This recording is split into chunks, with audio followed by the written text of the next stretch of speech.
Hello, man. Hello, how are you? Good. How about you? I'm good, man. Okay. So, where are you now? Are you in Pekanbaru? It's about 3 hours from Pekanbaru. Okay, that's great. So where are you now?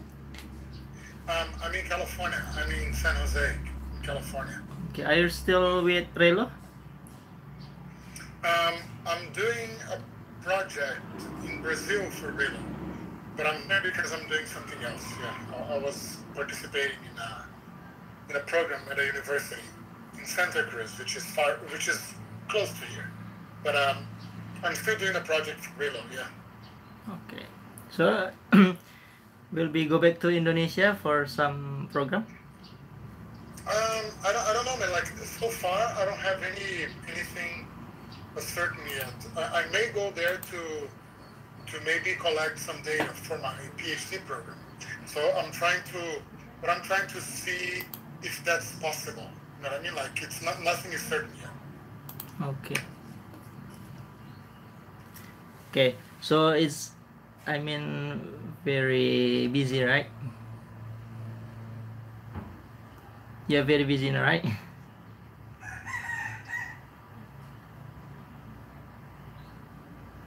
There's no voice, man. Still unmute, man. Hello, can you hear me? Okay, yeah, I can hear. No. The reason why I was busy is because this was the last week of a course that I was teaching, and so we have to do a lot of grading and papers and have to submit the grades tomorrow. Okay. So that's why when you texted me that day, it was really like a time of like it was probably the busiest week of the program. That's why I couldn't do it that day. Yeah. Okay, we are going to start in 5 minutes while waiting my friends because I just told them we're gonna do this morning, right? Yeah, it's easier for you to do it now, right? Yeah. Yeah. Okay. Good. So, because I imagined that it was gonna be easier for you. Yeah. Okay, thank you, man. No problem. Okay, we have one friend, Dian. Okay, say hello to Mr. Fabio. Hello, Dian. Hello, sir. Sorry, okay. Still busy. No, it's fine. Don't worry about it. Yeah. It's nice to connect with you.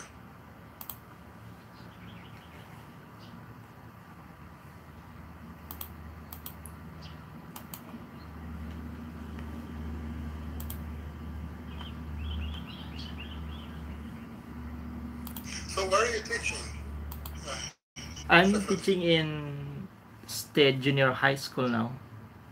Oh, that's great. So, how do you like it? Yeah, I like it, but you know the location in rural area. I mean, in so far from the district city town. I mean. Oh, nice. Yeah, but it's good. Like you I think that those areas away from the cities are the ones that need more teachers, right? So Yeah. it's actually a good thing. Yeah. Are you happy teaching there? Of course, that's my passion, man. So that's what matters. Okay, I will share the screen, Of and course. I have some question for you. I mean, If you want to wait a couple of minutes, that's fine too. Your friends yeah, can to join. to this ago I have interviewed Mr. Hadi, but unfortunately the signal was not good, so Oh, that's the problem. So I will ask you the rest of the question. I mean, not full questions. The last question I sent to you. Okay, is it possible? yeah. I have the questions, the document with the questions here. So if you need me to look at it, or if you need to tell me the number of the question or something like that, I can Yeah, I will actually show you.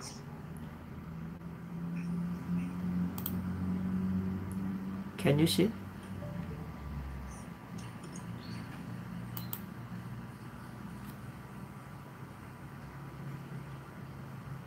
Yeah, I can see it now.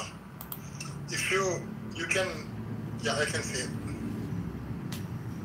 Okay, so our meeting today maximum in 1 hour, right? You are very busy, so I just wanna say very thanks to Mr. Fabio.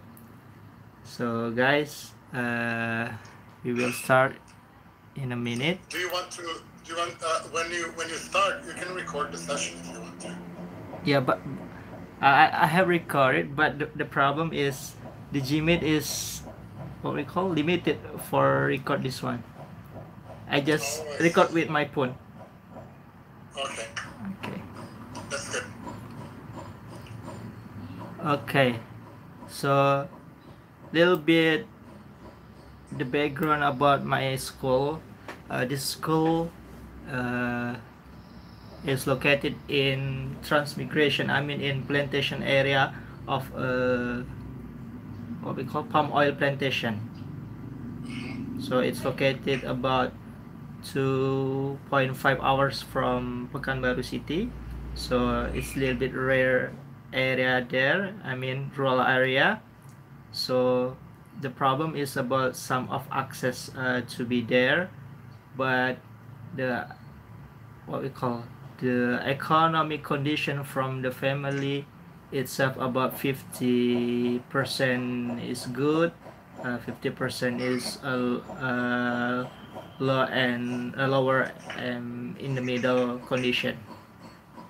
I see. Okay, so I need to tell you about the background of the student, right? Okay, so this what we call these problems that I met it from the condition from the schools.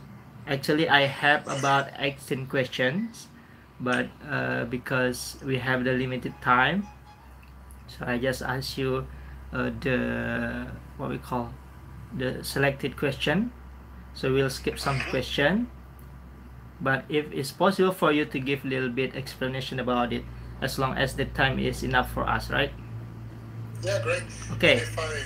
If the information I give you is not enough, just ask me more and then I will elaborate. Okay.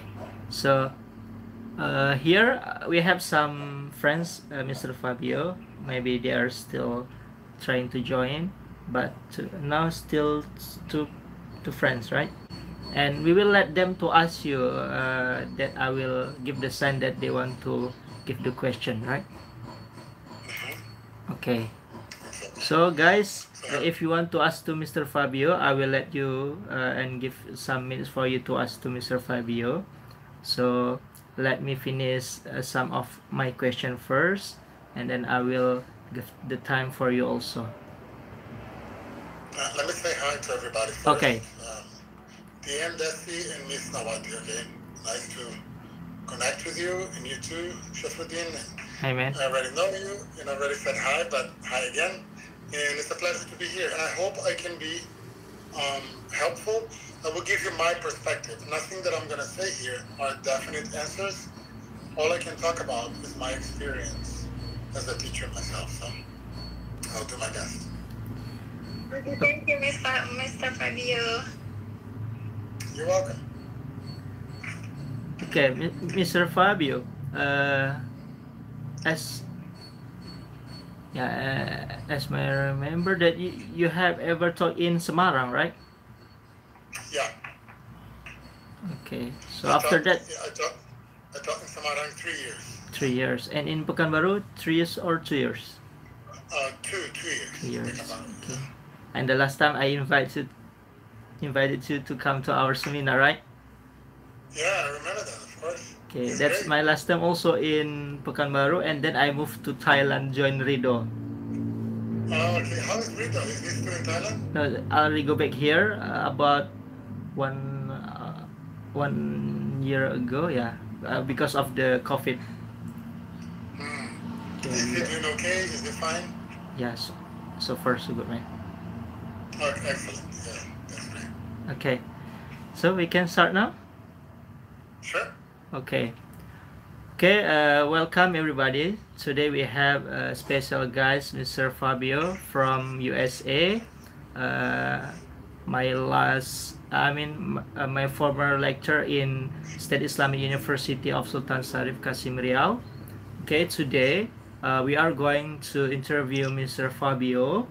That This is one of the tasks from our campus, University Muhammadiyah, Professor Hamka Jakarta. We are in PPG, Pendidikan Profesi Guru, or we call here teacher training to be professional teacher, Mr. Fabio. Okay. After this, we will get the certificate as a profession of a teacher. Okay, it is the same system in US, Mister. We have the certification for the professional teacher.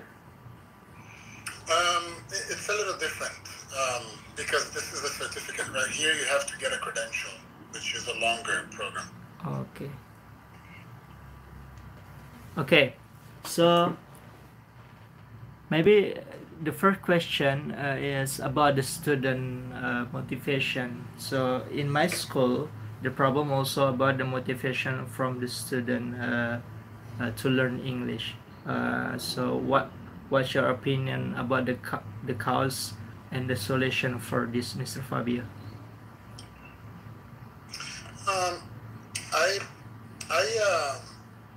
I tend to look at motivation. I think you have to consider a couple of things. Not only issues related to the way that the classes are being taught, and you're talking about middle school, or junior high school, which can be, it's a time of transition for the students as well. So the motivation tends to be a little issue. But in my experience as an educator, every time, and this is an adult, if you are learning something and people don't explain to you how useful that is, or you cannot see the application of something, then you don't see a reason for you to learn it. And so in a lot of language courses, in a lot of English courses, sometimes students are not learning English, they're just learning grammar. And grammar is not English. Grammar is part of English, but for example, you never, when your parents taught you a language, they didn't open a grammar book, right? They used the language in practical situations with you, situations that you can see that it makes sense to use the language. So to me, low motivation comes from the fact that students cannot connect what they're learning with something useful in their lives where they can apply what they're learning. If the teacher doesn't help the students make that connection, where they see and they can do things that they couldn't do before because of the language, then they're not going to be motivated. So the solution, I think, is to make that connection, help the students make the connection between what they're learning and how this can make their lives easier, or how this can open opportunities or relationships, like friends or professional relationships, something that excites people in life. People get excited when they meet new people, when they learn new things and are able to develop a new skill, when they become better because they learned something. So show them how they can become better. Show how they can use English to make their lives better and create opportunities for them to experience that. And I think they'll have higher motivation, in my opinion. Okay. So we move to the next question, but for the question number 9 maybe. Okay, number 10. Okay, it's about the pronunciation and listening, Okay, so they are in low ability for this one. Because in primary school, okay, before they get to the junior high school, okay, they are grade from elementary school. They have no special subject for English. So the problem is, after graduate from the elementary school, they move to junior high school. So is it hard to, I mean, to teach them for directly speaking English, right? So we start from the zero for them.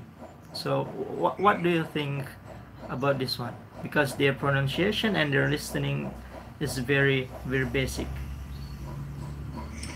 Yeah, I mean, first of all, it's common for people when you teach English to find a class where students of every level are in that class, right? So you're not going to teach a class only of like a high level. And for example, you have the students in the first year of junior high, students in the second year of junior high. Just because they went through the first year doesn't mean that they learned everything, right? So it's important to review and to review information and review content. So that's the first thing I would say, because students they may need to review it, because you don't memorize something, you don't internalize something just because you saw someone talking about it. You internalize something, but you can use it again and again, right? So so to me, when you want to develop a skill, whether it's pronunciation or listening, then you need to practice, right? This is true for everything in life. If you want to be a good driver, you have to drive a lot. If you want to be a good cook, you have to cook a lot. If you want to be a good, I don't know, martial arts practitioner, you have to practice a lot. The same thing with listening, the same thing with pronunciation. If you want the students to listen better, then practice that skill a lot with them. Help them develop that skill. Because the students are only going to develop what they practice and what they can use. If they don't practice, they're not going to develop or use something. So that's the cause. I think the cause is they haven't practiced it enough to internalize it, and the solution is to encourage them to practice that, right? If you can do it in the classroom, great. If my students were bad at listening, I would do at least 10 minutes of listening every day, so that in a period of 3 or 4 months, they could improve their listening, right? But if you're just, because you're not really practicing. Right? Okay, thank you. Was that clear? Yeah, I mean, sometimes the problem also happen for Indonesian students, especially in my school. Yeah, we have the limit time for practicing, right?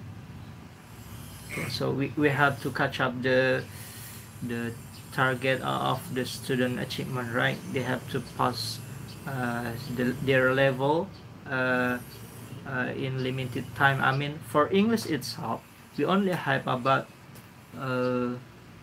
90 minutes. I'm one about 3 hours a week. Okay, for English subject, that's one of the problem. Okay, so sometimes I try to make student practice a lot. So another problem is how to force them to practice at home, right? So because the problem also to their parents, the parents not really care about the students' learning process itself. What do you think about this? Well, I think you have to teach within the limits that you have, right? So if you have 3 hours a week, that's what you have.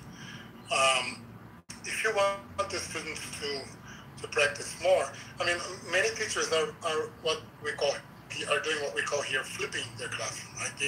I mean, many teachers, they use the classroom for just explanations. I mean, the students are not practicing anything; they're just listening to explanations. And then the teacher gives homework so that they can practice at home. Well, they're not really practicing, because language, you need other people to practice, right? So why don't you do the opposite? Why don't you record videos with explanations so they can watch the videos at home, and then they come to class and they practice the content in class. So that's what we call flipping the classroom. Instead of explaining in the classroom and practicing at home, you can send short videos. I wouldn't do long videos because students are not going to watch the videos if they're long. If you do videos of like 5 minutes explaining something, make sure everybody watches the video, and then the next day you practice that in class. Maybe you can play the video again quickly, just to see it again if it's only 5 minutes, and then practice that content in class at home. Many teachers are doing that, especially in situations where they don't have much time. They are using videos, short videos, nothing long, because the long video is a boring video, right? And so you need to keep it short. And some students record the videos on weekend, like you, for example, 2 or 3 videos a week. And then, okay, if you have a class on Tuesday, then you send the video on Monday night to them. I say, please watch this tomorrow.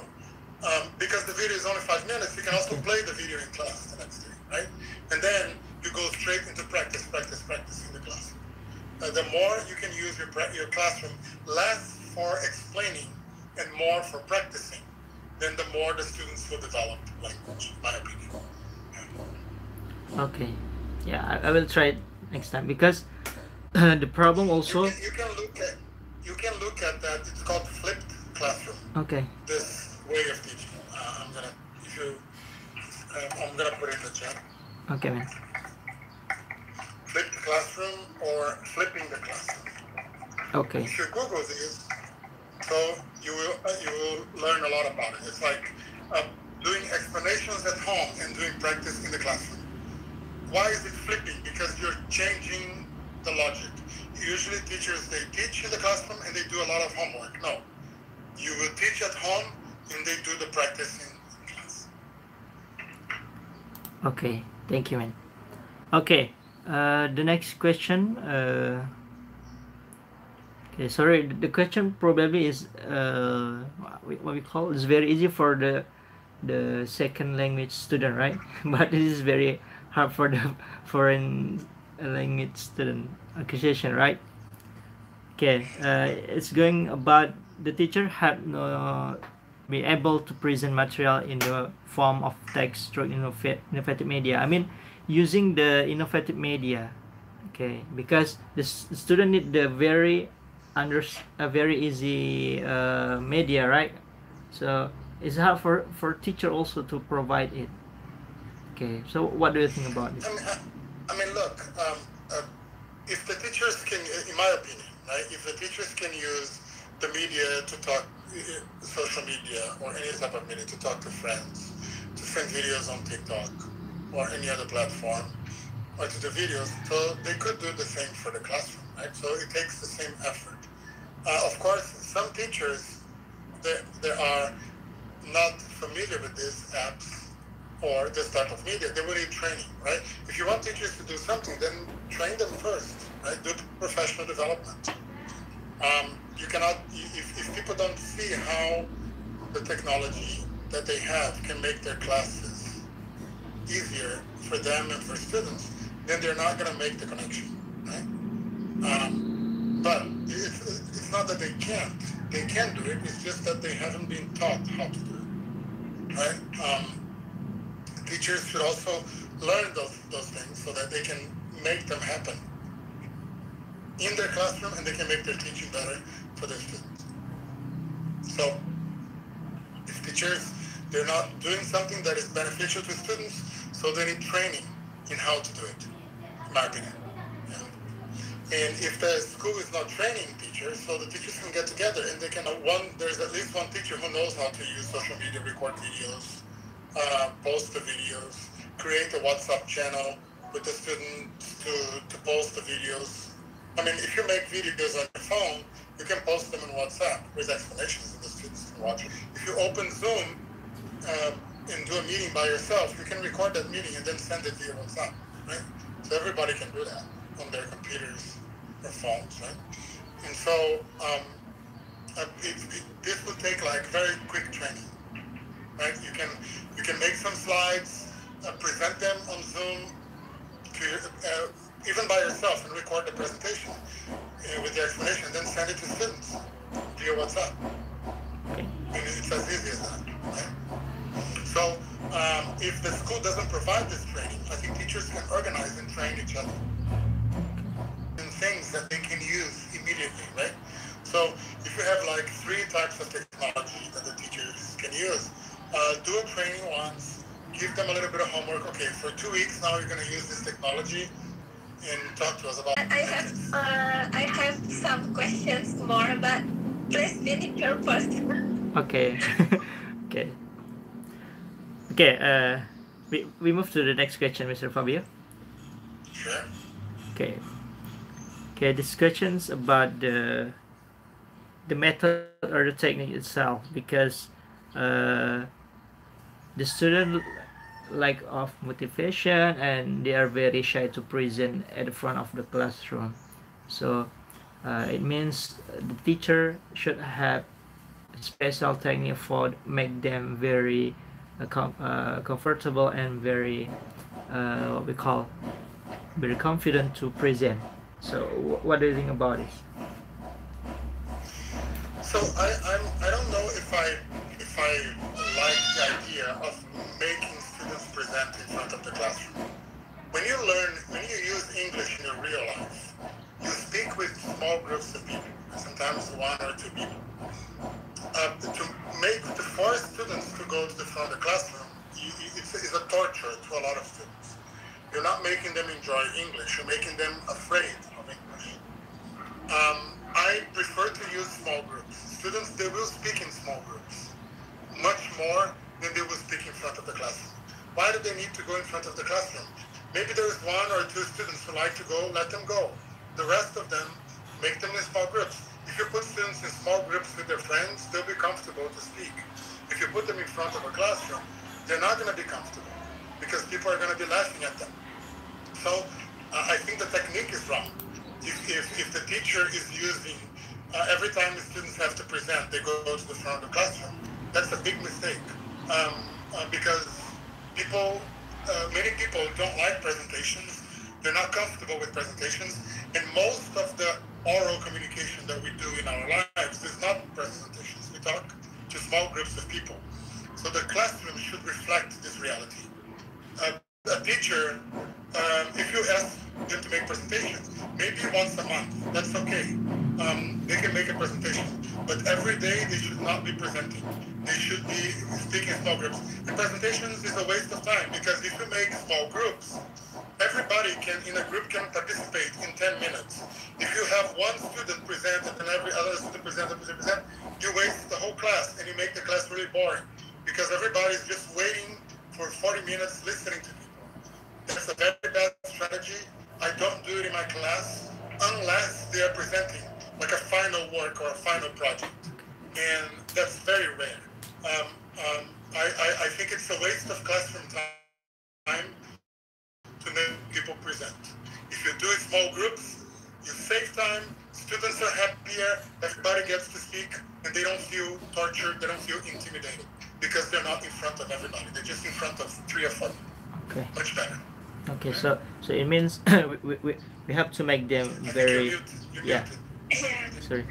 So I mean we have to make them very familiar with the process from the small group, okay, and then we train them in small group and then make it a bigger. I mean like that. Exactly, but most of the class should be used for small groups. That is real life. Okay, your students are not teachers. They don't have to be teachers. Yeah. They have to speak English. You are the teacher. You have to be speaking to the group, not them. They may be speaking to the group size, but you are traumatizing them by doing that, especially in a language that they don't feel confident speaking. You are making them afraid of English. You're not making them comfortable with English when you do that. So I do not recommend doing it too much. I recommend doing it only on very, very special occasions. Okay. Very rare. Okay, thank you. Okay, the next question is going about the numeracy skill. Okay, because we know Indonesian has the low level of numeracy, literacy and numeracy itself, especially for English. I observe some students sometimes they have problem with the material about the time, because you know, for junior high school, they have we call already understand. Okay, but the problem when I ask that I teach them for English material, sometimes the problem is about their yeah, they're speaking about the time. Sometimes the press they make from the number to make it in the press. Uh, uh, they have a problem about this. What do you think, boys? Just practice a lot, right? Every class, you can ask your students the time 3 times during class. What time is it? It's 9:45. Right on the board. Check. Okay, continue the class. 20 minutes later, what time is it again? They tell you. Right on the board. Practice. If you do this every class for 1 month, everybody will learn the time. Okay. Remember, if you want to be a good driver, you drive a lot. If you want to be a good cook, you cook a lot. If you want to be a good football player, you have to do it a lot. If you want to tell time well in English, you have to do it a lot. Make space in your class and practice it every class. 2 or 3 times. It takes 1 minute to ask people, what time is it? Right on the board, check. Okay, go back to what you're teaching. You know, you can do that many times in the day if you want to. Okay. And then after you do it again and again and again, they remember it. Okay? Okay. So, the next is about the problem of the different. I mean, in British, sometimes we make it very very short, right? Or in American. Okay. So the different from the British and American style. What do you think about this? For the time material. British and American what? Okay, the praise to mention about the time. Most of it is the same. There's very little differences, or very few differences. Teach the students what they need to learn. Okay. If they listen to American English all the time, so teach them. Americans and British people, they have no difficulties in someone with American English to me it's the same. So teach the students what they need, what they use, what they listen to more frequently. The British English and American English, it's the same. It's the same difference between Bahasa Indonesian spoken in Java and Bahasa Indonesia spoken in Pekanbaru. Okay. The difference, people can understand that. They're not 2 different languages. It's the same language. Every time you go to a different place that speaks a language, they'll say a few things differently. If someone arrives from Java in Pekanbaru speaking Bahasa Indonesia, they'll use different words, but you can still understand them. Yep. Right? So it's not a big deal. Teach them what they use. That's my solution to them. Okay. If they go to YouTube and they listen to a lot of American English, teach them time in America. 80% of telling time is the same thing. Okay. 80%. The difference is only 20%. Yeah. Okay. Okay. Thank you. American and British English. Okay. The next question is about the their understanding about the concept of singular and plural itself. Okay. So what do you think about this one? Well, first of all, the words in English, they have a problem with singular and plural. The problem may be because they don't understand the logic, because Bahasa Indonesia has a different logic for singular and plural. I would say, first of all, when you're teaching, compare the languages so they can understand. And second, my question to you is, if a student makes a mistake with singular and plural, when they talk to someone, people can still understand them, right? Yeah. For example, if I say to you, I'm talking to 8 person now, instead of saying I'm talking to 8 persons, you can still understand me, right? Yeah. It's not a big problem. A big problem is when someone cannot understand you. Okay? If you say I have 2 sisters, instead of saying I have 2 sisters, you can still understand me. Or I can still understand you, right? So if they make a mistake, correct them. But this is not a bad mistake, because even if they forget the plural, they can still be understood. A bad mistake is when they make a mistake that someone cannot understand. Okay? Okay. So remember that not every mistake is a bad mistake. Yeah, if they make a mistake, explain, teach them again. But you know they're going to be making a mistake. The important thing is not that they make mistakes. The important thing is that they can communicate what they want. Okay. Okay, man.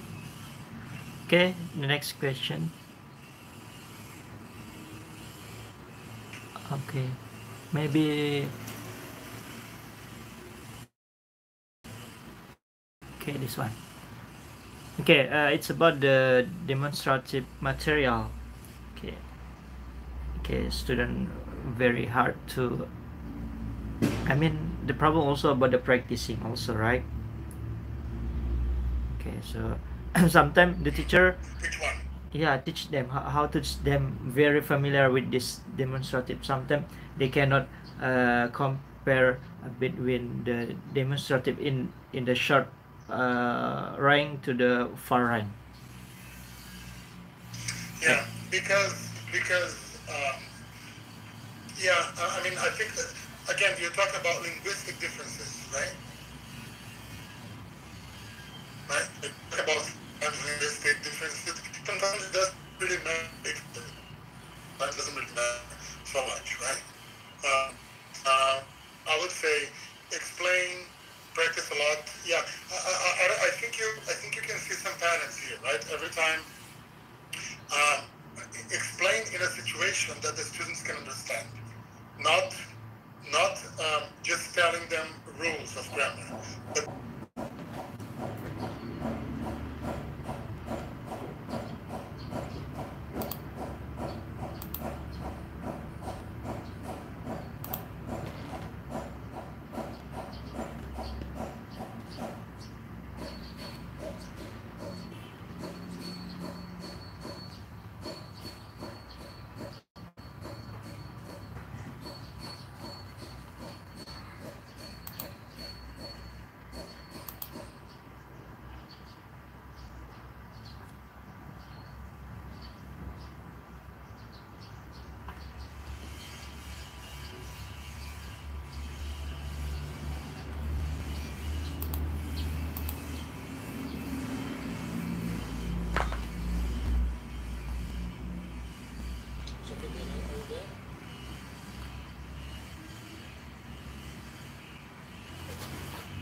Okay, sorry, I was using the laptop one because.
India or in China or anywhere.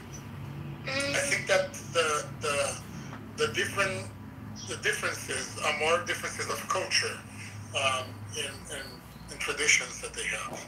But I mean, yes, if you're going to teach higher order thinking skills in Indonesia, what does that mean, right? What are you trying to teach the students? And think about what situations in Indonesia can they practice higher order thinking skills, right?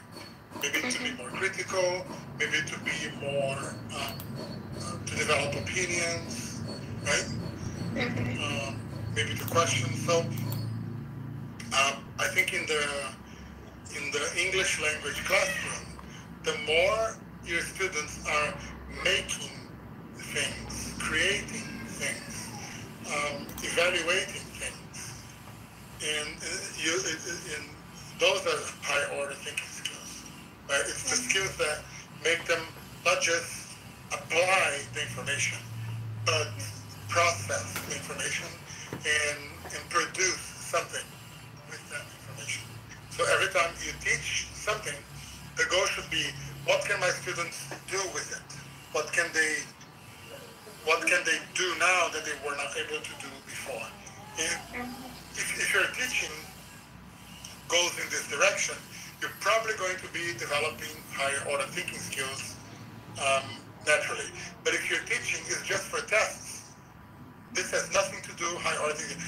Taking tests is the lowest order possible. Okay? People who know, they don't care about tests. They show what they know. Okay? Test is just for grade. But when you know something, okay, you show that you know it. Okay? You know English because you're showing this now. You are speaking English to me. You are showing me that. That's much more important than me giving you a test. Does that make sense? Yeah. Right? A good soccer player doesn't show that through a test. They show, right, that they can play soccer. A good dancer, they don't talk about dancing. They dance for people and they show them. That's the same with English.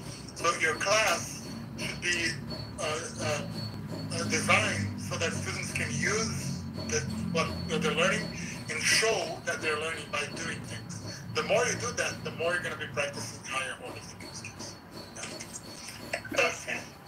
If that's not happening, then again, back to professional development, right?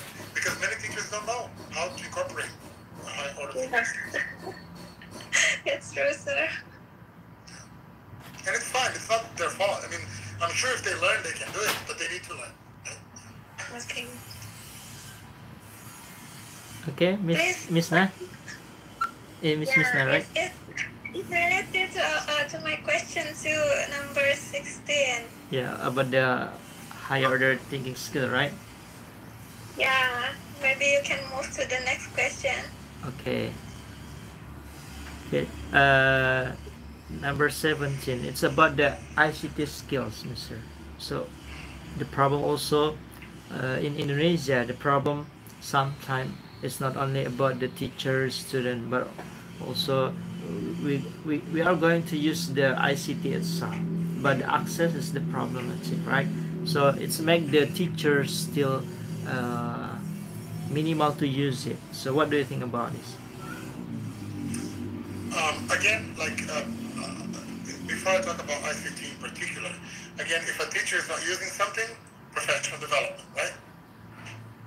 Right? Okay. That's the solution. Right? Okay. Anything that teachers are not using, the solution is professional development.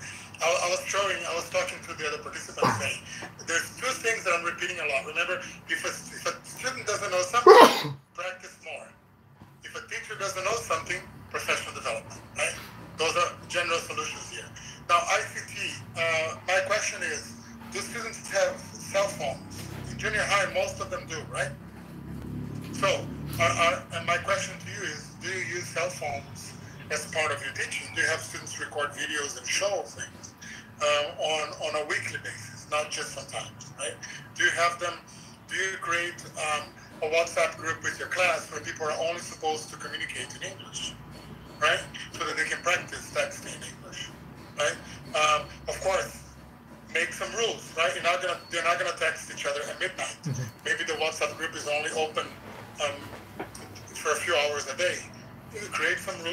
so that people don't abuse it, right? And the teacher should be managing the group too, so that there's no bad videos, no bad language, right, and things like that. But you can create a WhatsApp group with the students and ask a question every day so they can answer in English. Everybody has to answer the question, right? That's practice. You can have them say something in a video and upload the video to Google Drive once a week. It's free. They can do it on their phone. So ICT, you can do. This is a computer, right? Anything that I can do with my computer, I can do with this. And this gives the teacher a lot of power, right? Of course, if the teachers don't know how to use it, they need training. But if you already know how to use it, right, then incorporate it into your classroom. Okay? Maybe if they cannot use the phones in the classroom, at least assign homework where they have to use their phone. Okay. Okay.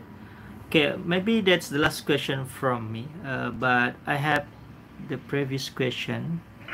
Okay. Wait.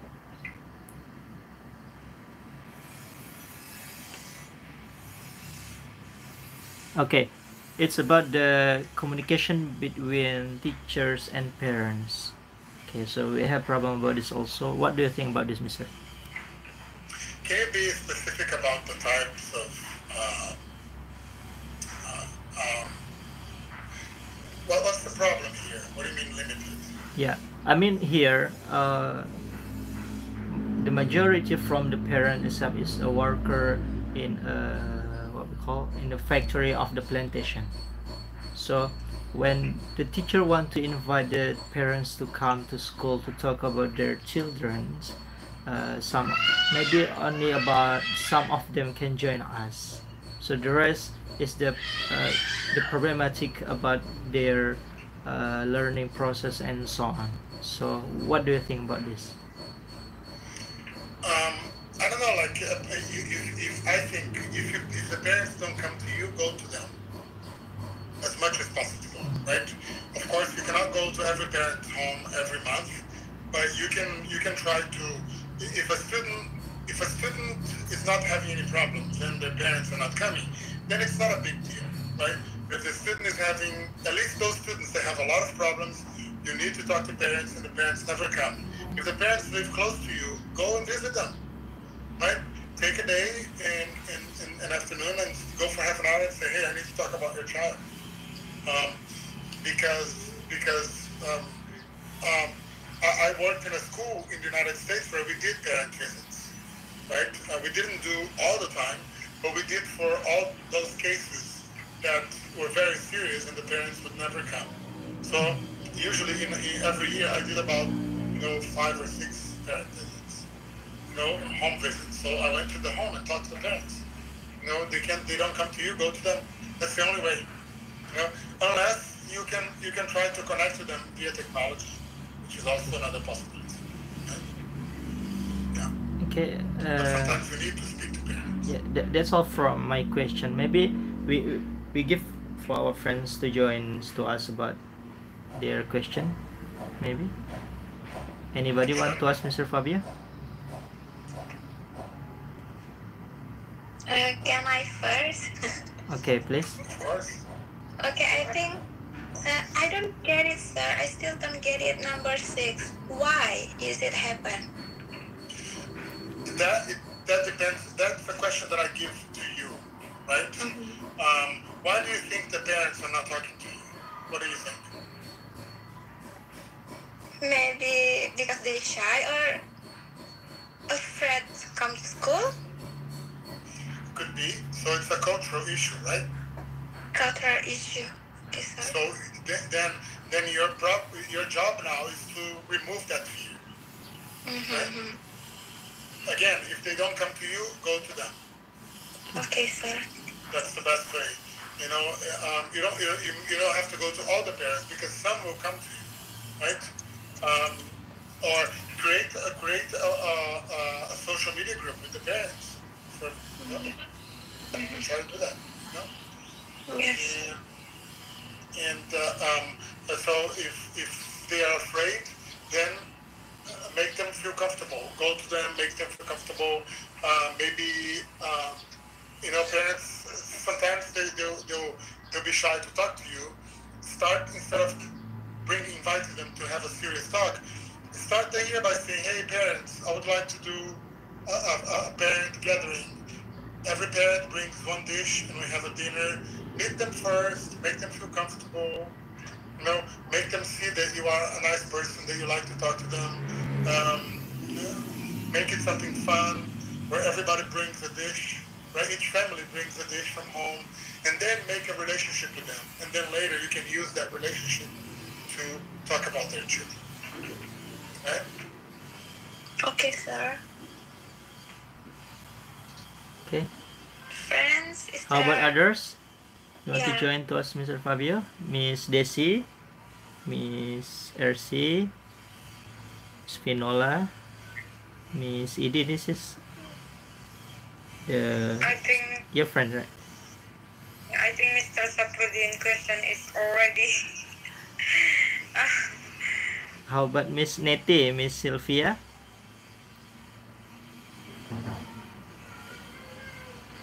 That's enough?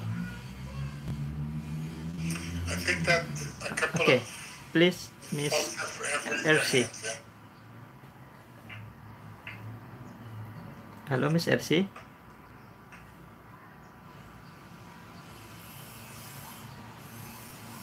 Or Miss... What else? Okay, sir. I have one more question, sir. Sure. This is about pedagogical problems. I don't know how to say pedagogical. You know pedagogical problems, sir? Okay. Okay, pedagogical problems of teacher. In my school, this problem is almost happen in every teacher, sir. What is the reason? That's on your perspective, sir. So what type of pedagogical problems? Because it depends on the problem, right? Can you give me an example? In what we call it? Specific example, maybe. Innovation. Wait, sir. I think. Or innovative lesson in the class, sir. Again, I will go back to that point that I highlighted a couple of times. If teachers are not doing something, it's either because they don't know how to do it, or even if they know, they haven't practiced enough, right? So if you don't have a school that has a lot of constant and professional development, it's going to be very difficult for teachers to implement something that you're trying to implement. The solution to pedagogical issues is professional development, training, right? If you want teachers to do something, they need the time and the space to learn and practice. That's the solution. That's the only way, right? Teachers need to practice. The pedagogical problem means you don't know how to do something. Then you learn how to do it, right? Companies do that, right? If you work in a company and you need to do something, they'll train you and then you can do it, right? If you work in a bank, in a supermarket, you need to do something, they'll train you and you can do it. Then the school should be the same, right? The school should be a space for learning, not just for the students, but also for the teachers. If the school is not a place of learning for the teachers, then they're going to have problems their whole teaching career. Okay, sir. That's all my question. Thank you. Okay, how about others? Okay. Miss Elsie, please. Mr. Fabio, can I ask a question? Yes, please. Okay, first of all, I'm sorry that I need to off my camera because I'm at the supermarket. But I want to ask Mr. Fabio, do you think, what is your suggestion for for a fast learner and a slow learner. I mean, in every classroom, there are some students that fast learner and also a slow learner. So what should we do as a teacher to make them like reach the goal of the materials that we teach to them? So do you have any tips or techniques for that? So plan for all of your students. Right? Every class, there's going to be students who learn fast, so plan activities for them so that if they finish first, they have something else to do, right? And plan how to provide support to the student who is a little slower and who will need that support. Okay, that's the change your planning. If you're planning only one content, I plan my class, that's for everybody, then you're probably not planning right because the students are not all the same. So your planning has to be a range. Okay, I'm going to teach this. The students who are faster are going to complete this and move to that. The students who are slow, this is how I'm going to support them so they can finish the same task. And some students will do more than others, that's fine. But all of them will learn the basic content. The ones that are slower will learn because you gave them support. The ones that are faster, they will do extra activities because they finish first. And they can also be used to help the others that need support, right? I think that if you have students of multiple levels, which is something that all the classrooms have, plan for that. Yeah, make sure that your planning includes space for all of the students, even the ones who learn fast and the ones who are more slow. Thank you for your answer. Thank you. Okay, Mr. Fabio, how about the student learning style? First of all, do the students know their learning styles? So talk to them about learning styles. Teach them a lesson about different learning styles, how people learn. Ask them to think about what learning style is the best for them, is the easiest for them, because this will help them understand how they learn easily and what will be difficult for them. Because again, you as a teacher, if the students have different learning styles, then you have to present the lesson in different ways, right? You have to have a visual component, an auditory component, right? If possible, a tactile component for the students who need to touch more. But more important than you planning this is the students need to understand how they learn, right? I've been developing a course with some people, an English language course, and the first unit we talk about learning styles. We help the students understand what their learning styles are, because if they don't know their learning styles, how can they learn well, right? So teach them about it, right? Take one class and do a little test so that they can understand their own learning styles.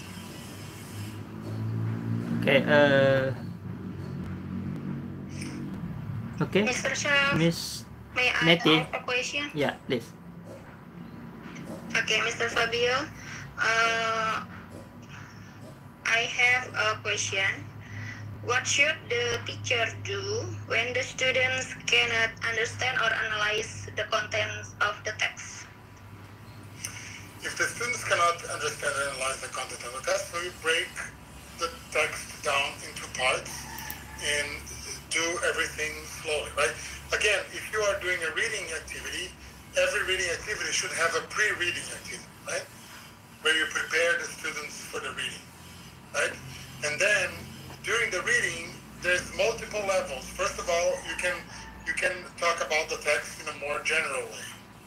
And then after they understand the text a little bit more generally, then you go to the text specifically. So do pre-reading activities.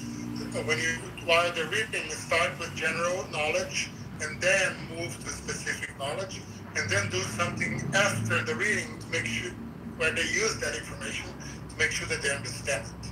And you can touch it again. Again, break the reading down into moments, right? Where you have activities before they read, activities while they read, and activities after they read.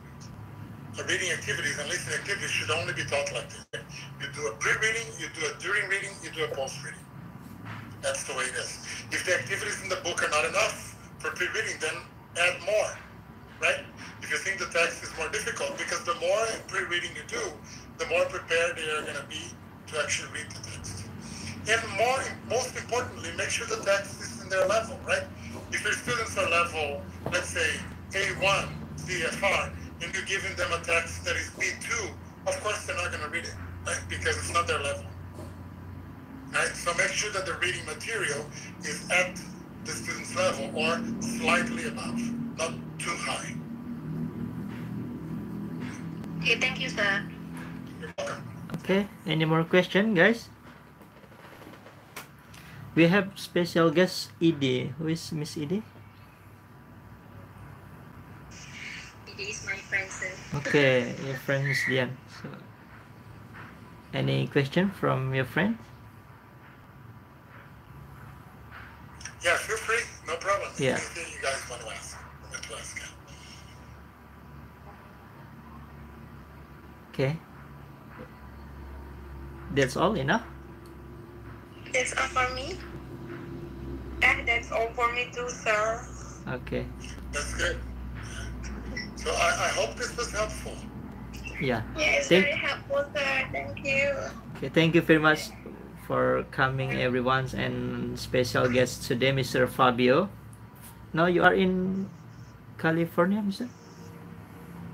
Yes. Okay. In California, San Jose, California.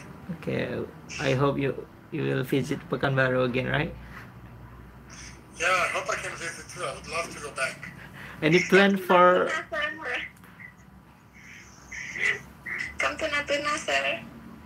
Natuna? Yeah, I would love to visit other areas. Natuna is Ferry Yonanta hometown, you know? Oh, really? Yeah.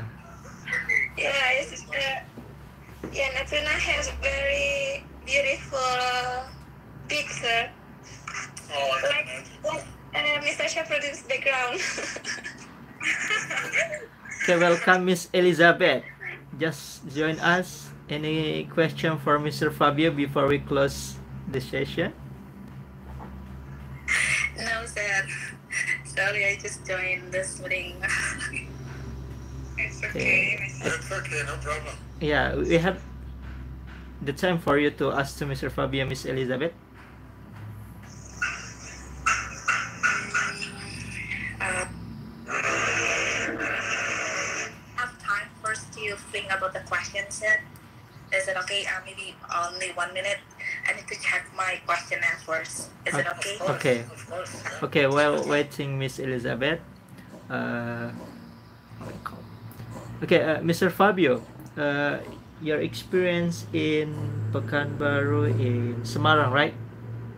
Only both city. Yes, in Indonesia, yeah. I worked in Pekanbaru first and then in Semarang, yeah, but only those two cities. Okay, and the last before going back to US, you were in China, right? Yes, I was in China for a couple of years. Yeah, before COVID, and then you go back to US. Yeah, and then I came back I went back to Brazil for a couple of years because I was working on a project there, and then now I'm between the US and Brazil, going back and forth. Okay. Okay. So after this, yeah, you said that you have class in this week for assessment, right? I mean, already finished? No, what I'm doing is I'm correcting the final papers from the students of the class that finished. We just finished yesterday, Friday. And so this weekend I'm correcting the papers because I have to grade them for Monday. So Monday all the grades have to be ready. So I'm finishing. So it's okay like that. Your daily schedule is teaching in university? Yes, I'm teaching university, and I'm also working on a project with an English course in Brazil, like working with English teachers in Brazil. Yeah. Okay. So because we plan to invite you whenever you have the time, right? That's fine. Normally, if you tell me, it's easier for me to make sure that I can help you. If you tell me like a week or 10 days in advance, tell me a few more days, and then I can. It's easier on my schedule because usually for the next 2 or 3 days they're usually busy with stuff. But if you ask a week before, then it's easier to find time. I'm happy to help. Yeah. Can't wait for that. Okay, we plan first. Yeah, great. Okay. Because last time our meeting in English education department, and now the alumni leader is Mr. Robbie. Oh, nice. Okay, so actually we plan for that, but now I'm busy with my schedule for this training of the professional teacher. So let's see next. Yeah, that's great. Okay, Miss Elizabeth, time is yours.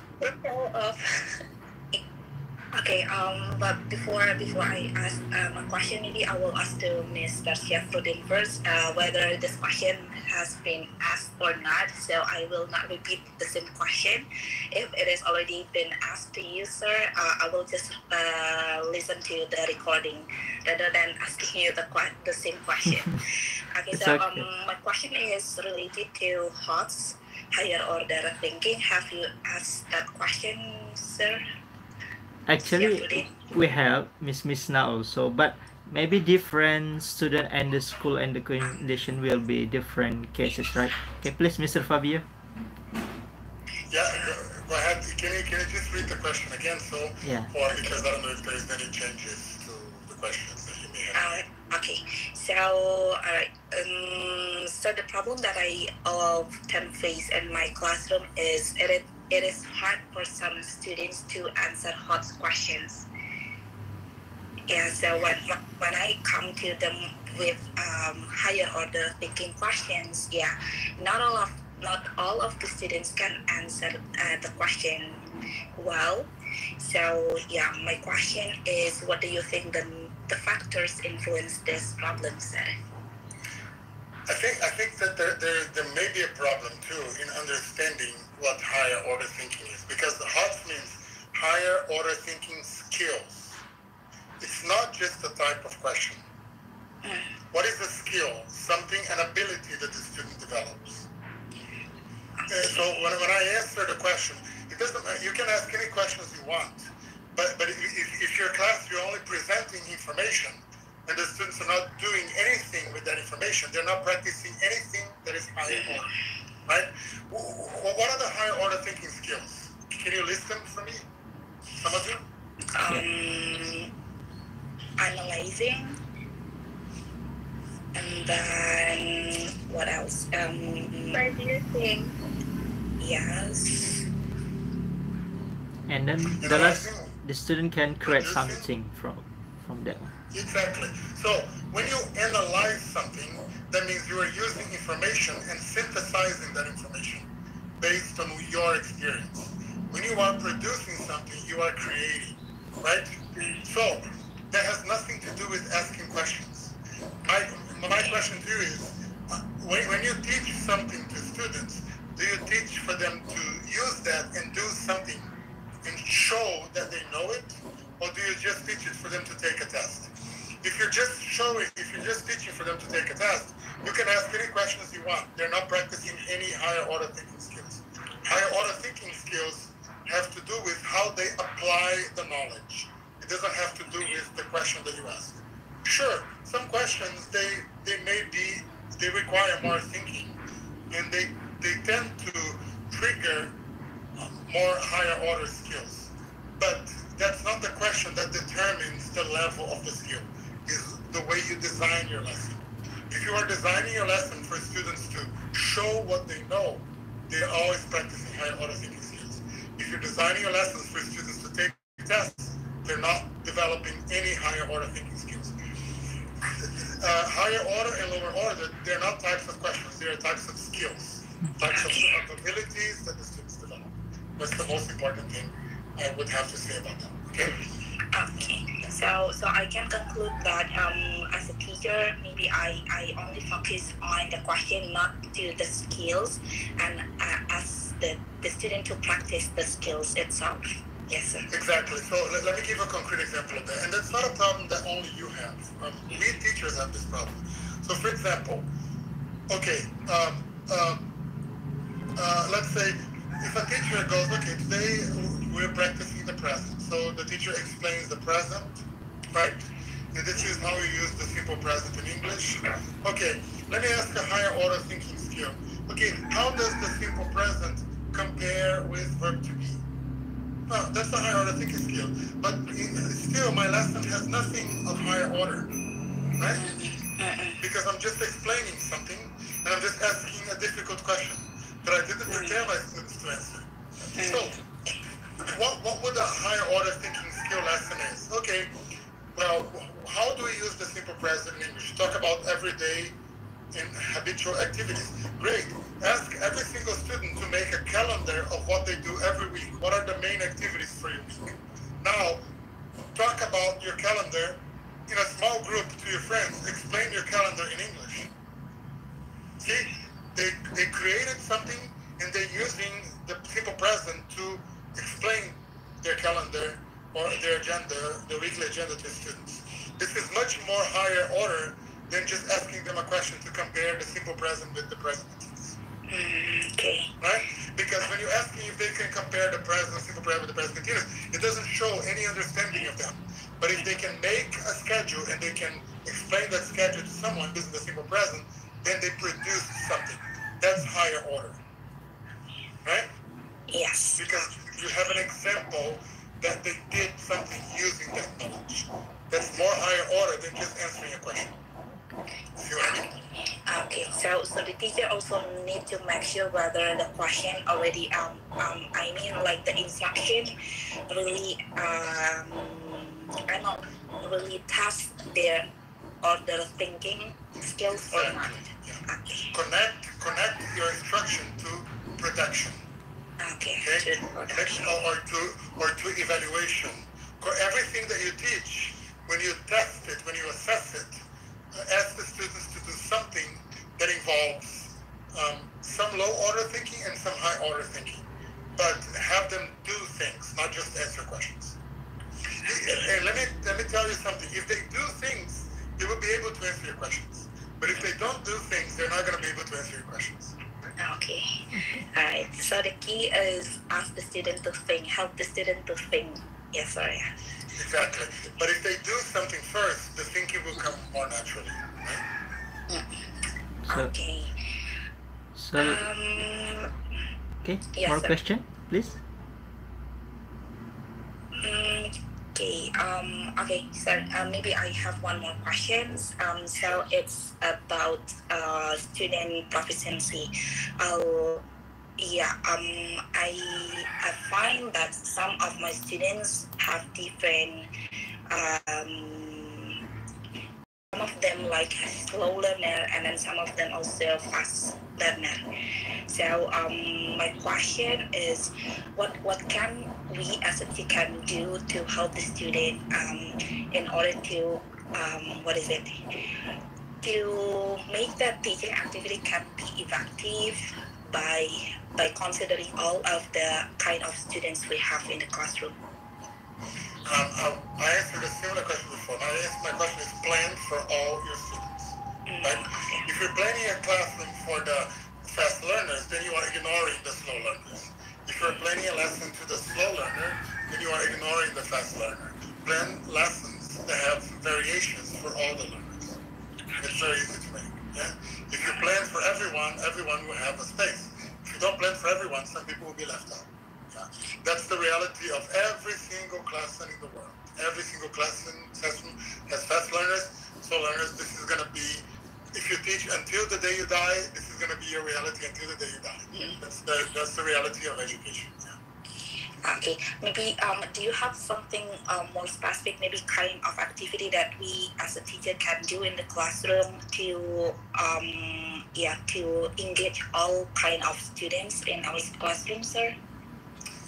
That probably has to do with the way you manage your classroom, how much activities they do in small groups in collaboration, right? Right? If your students are just sitting on their chairs looking at you, they're not working together, then they're probably not going to be motivated. They're not going to be learning from each other or working, right? Okay. So if they are collaborating and you are supporting those learners that may be a little slow, and you are keeping the ones that are fast busy, and you're probably doing something successful. Okay, I see. Alright, so I think that's all for my question. Thank you so much, Mr. Fabio. I'm sorry I'm late. This discussion is very helpful. Thank you so much for Mr. Syafruddin as well to give me the time to ask Mr. Fabio. Okay, thank you so much, sir. Okay, my pleasure, everyone. Okay, the last, maybe no more question, guys. No more question, guys. Your audio was on. That's all enough. That's all. Okay. Yes. By the way, sir, I think after this step, basically we have to analyze further about the problem and also what solution can we apply to our classroom activity later on. Can we have more discussion about this, sir? Maybe before we go to our practice. Because after this, we are asked to come to our classroom with well-planned lesson plan. So maybe can we have discussion with you, sir, to check whether our lesson plan already good enough or not, something like that, sir? Sure. You're talking about another meeting? Yes. Sure. What I told Shafuddin is, but tell me a few days in advance, like at least a week before, so that I can know when you need it. But of course, like you're taking a very specific course, right? So I can give you some hints and some ideas, but the person who's going to tell you if your lesson plan is according to what they want is the instructors in your course, right? Like I can't. When I teach a course about lesson plan, I know what I'm asking and I know what to require. But they may be requiring things that I don't necessarily require. So, but I can give you some of my ideas, and you can use them if you want or not. But I'm happy to get together again. Yes. Okay. Thank you so much, sir. Okay, thank you very much, Mr. Fabio, for joining us and so many questions that you have answered. So sorry for disturbing your schedule. This is your weekend day, right? Yeah, it's the weekend here. Okay, so and that's in the night, right? There, right? Yeah. Okay. It's 9:53. Yeah. Okay, here still morning. There already night. Okay. So everyone, that's all for our meeting today. And we are waiting for next schedule from Mr. Fabio, and we will inform you later on because Mr. Fabio is still busy for teaching there. So we need to make appointment first. Yeah, you can tell me a few days because then it's easier. I can help you earlier and not too late like this. Okay. Okay. Okay, That's all. Thank you. Okay. See you then, Mr. Fabio. Thank you for the opportunity. Okay. Bye bye. Good luck, all of you in the program. Okay. Bye-bye. Thank you. Bye-bye. Okay. Bye. Mr. Syafruddin, thank you. Okay. Thank you, everyone. Thank you.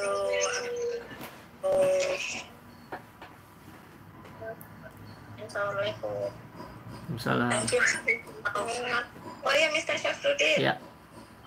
Ini tadi Mr. Syafruddin udah ini ya, udah record. Udah ada streaming ini. Oh, streaming di YouTube. Iya. Oke deh. Itu aja. Aku live ya.